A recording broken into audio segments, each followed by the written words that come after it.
平安，欢迎收听迦南之声，我是刘应艳牧师。6月19日，从诗篇学祷告，将挫败带进祷告。我们今天要读的诗篇是诗篇59跟60篇。RPG 我们要祷告的经文记载在诗篇60篇4节。我们今天要看2个版本，我们先看现代中文译本2019版的，他这样说：你为敬畏你的人树立金制，让他们免受毁灭。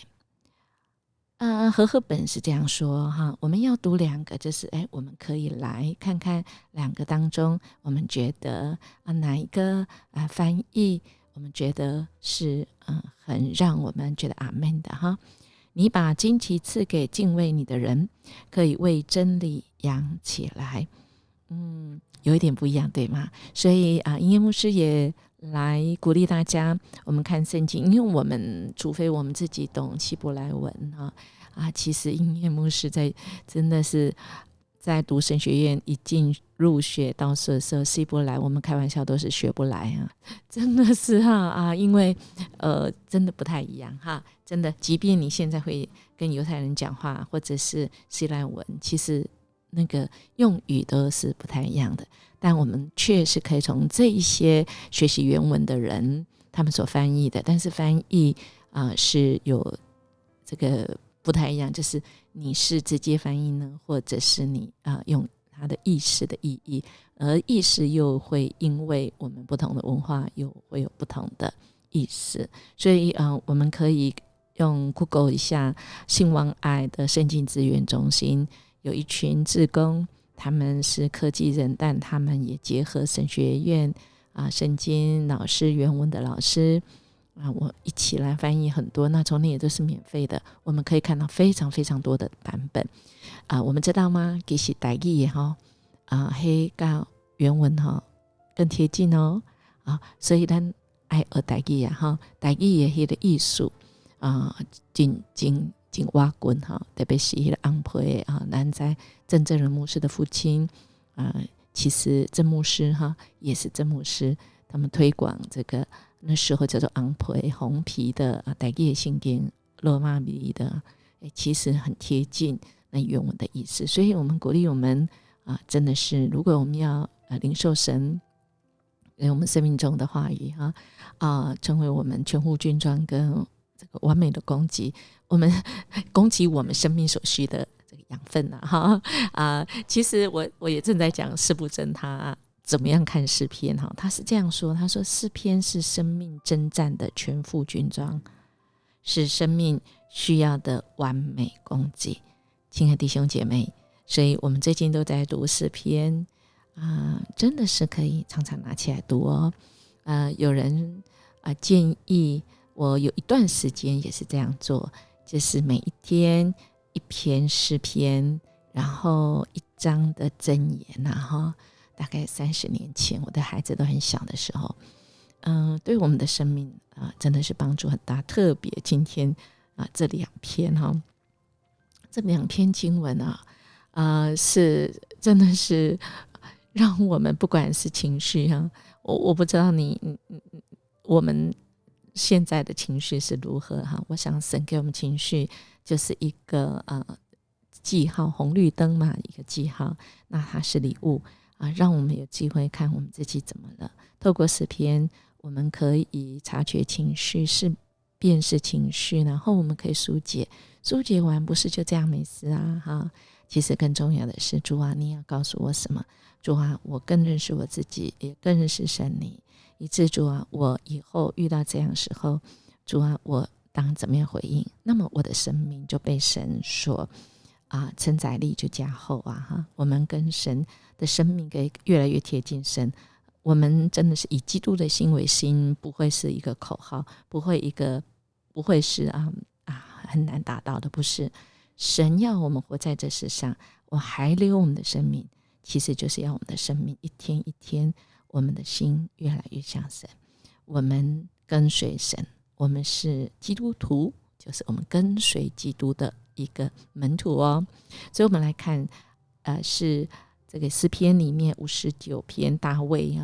他做这个是求告诗，其实跟明天一样，但他不同的情节。但我们会发现，这即便不同的情景，即便我们不知道他背后的背景，那时候就像今天59篇是扫罗刚开始对大卫有嫉妒心的时候，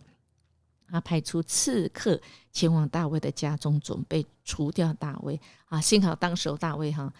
从他的妻子米甲的帮助，顺利的从窗户逃走，而开始正式展开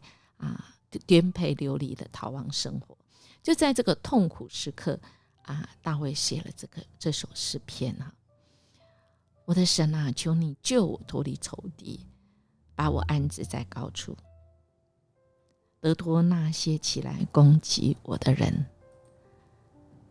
主你救我，你救我脱离那作恶的人的手，使我摆脱杀人犯的手。看他们埋伏要攻击我，残暴的人结伙跟我作对。这并不是因为我有过犯，也不是因为我犯什么罪。上主他们大张声势而来，并不是因为我犯了什么罪。他来求告神上主万军的统帅上帝起来帮助我，求你亲自鉴察，求你起来惩罚列邦，不要向作恶的叛徒显示仁慈。他就述说了他们来来回回，他们怎么计划。这一些书解之后，他转向神，他知道这位神。最后在16节他说，这么多的痛苦跟困难，但我要歌颂你的力量。每天早晨我要高唱你永恒的爱。你一向是我的避难所，你是我患难中的庇护。我的保护者我要颂赞你。我的力量我要颂赞你。上帝，你是我的避难所，是爱我的上帝。亲爱的弟兄姐妹，我们有没有跟着大卫一起被鼓励呢？是，音乐牧师是因为今天的经文呢，其实60篇也是说在我们的心坎上我们知道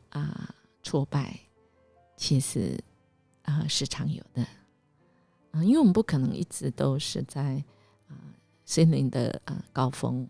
我们人生不如意事情太多了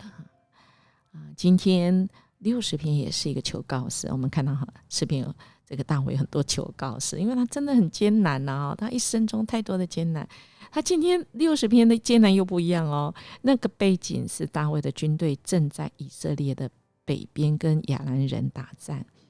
但是以东人却从南边趁虚而入攻击以色列。哎呀，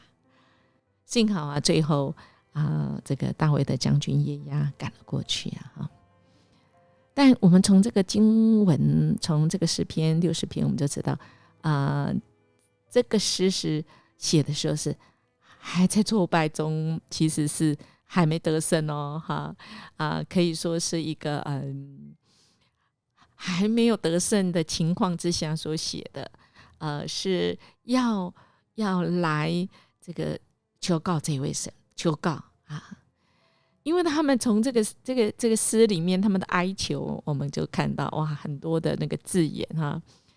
震动崩裂摇动艰难东倒西歪我觉得好神，这个字这个形容的非常好让我们很有感的真的是很有感，这个诗人太厉害了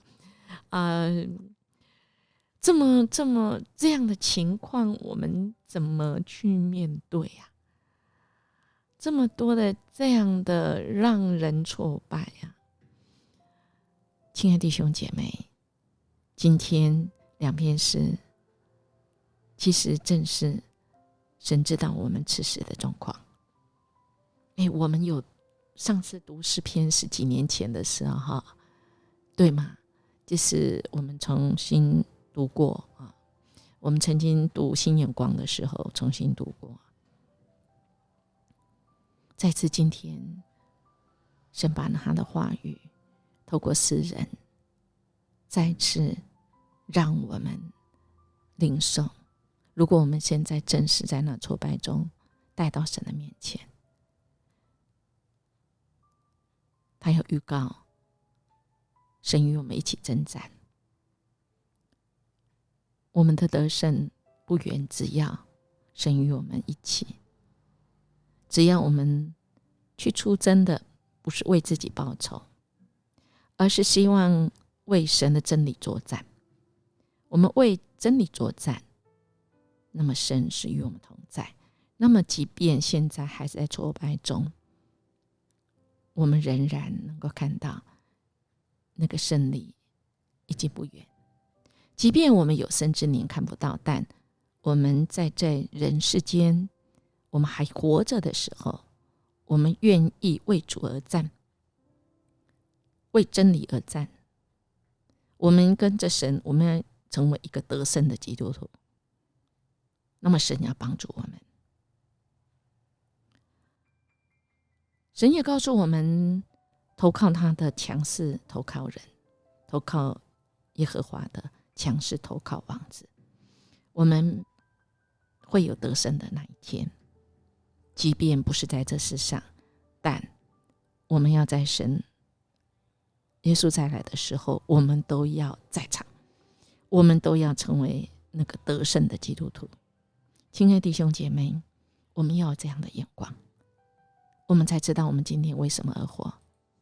我们才知道我们即便现在正在挫败中，我们仍然可以有力量。我们知道神与我们一起，好不好？我们来思考，诗人常用什么词来称呼这位上帝？尤其他在挫败患难时，如何才会体验到神的同在呢？给我们什么启示？我们一起来祷告。哈利路亚，主，我们感谢赞美你，谢谢你一次又一次透过诗人让我们知道，主，你与我们一起努力，即便面对人生中有许多的喜怒哀惧惊讨厌，这个种种的情绪当中，主，你与我们同在。主，你再一次又一次告诉我们，主，你统管万有，列邦列国的王是你，我们依靠你，有你的帮助，我们才能够成为那得胜的。主，因为你就是那个在真理里面得胜的君王，我们要靠着你，我们也得胜有余。谢谢你，你为敬畏你的人树立旗帜，让他们免受毁灭。愿我们就成为那个敬畏你的人。你把荆棘赐给我们，我们也为真理而战，给我们勇气跟力气。谢谢主，我们这样祈求祷告，奉主耶稣基督的名求，阿们。音乐牧师祝福你我，今天靠着我们能够在真理里得胜。我们明天见。